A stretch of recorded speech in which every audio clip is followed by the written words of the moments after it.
In the 70s, the city of Edmonton, it was very progressive at that point in time, with every new subdivision, they required a 5% dedication of the land for affordable housing. In Edmonton here, we do have we have four streams, I'm going to call it, in terms of people trying to create affordable housing. One is the co-op, and co-ops basically are mixed income, and they're controlled by the users. And historically, there was the possibility for funding. Like Kigano actually was the precursor to the federal program. We created this mix of income where we were able to get some subsidy for the people who had lower incomes to reduce their monthly costs. And actually, in that particular case, we created a surcharge for people who earned more than what it took to pay the actual cost. So subsequent to that, starting in 1973, the federal government actually introduced a program which provided the resources for people to do those mixing of incomes. So that's the co-op. Then we have the sort of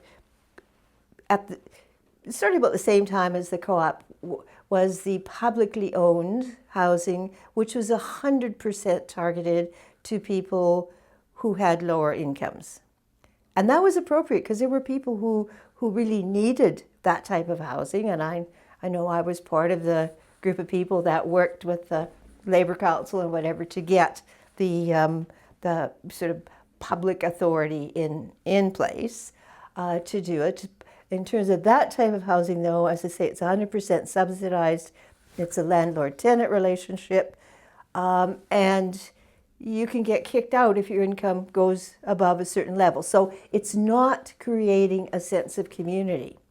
You know, like you don't say, oh, I'm home.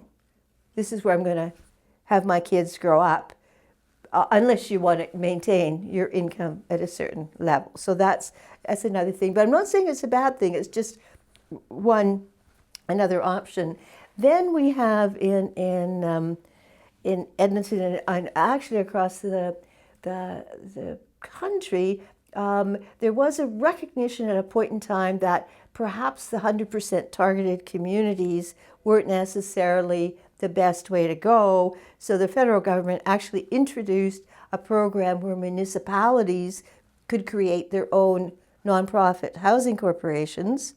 And these projects were mixed income.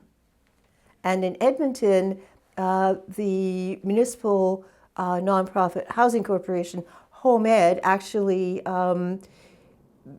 was quite active in terms of developing housing. And to this day, they're still producing new projects that are providing housing. And then the sort of fourth is your private nonprofit. And there's a number of private nonprofits, and actually in Mill Woods, there was a group called Intermet, which was, it sort of, if you will, came out of, wasn't just the United Church, but a number of people who were engaged in that.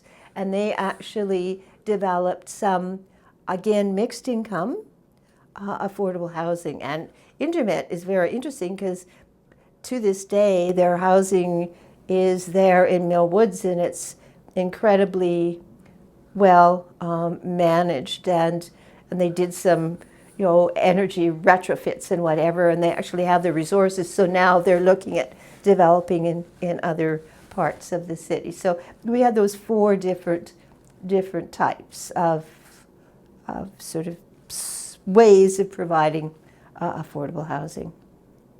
And the question, I think, with Mill Woods was, I think in some people's minds there was the issue of it perhaps being too much of a concentration of affordable housing. I mean, there was those issues coming back, and the question was, who would really move out there?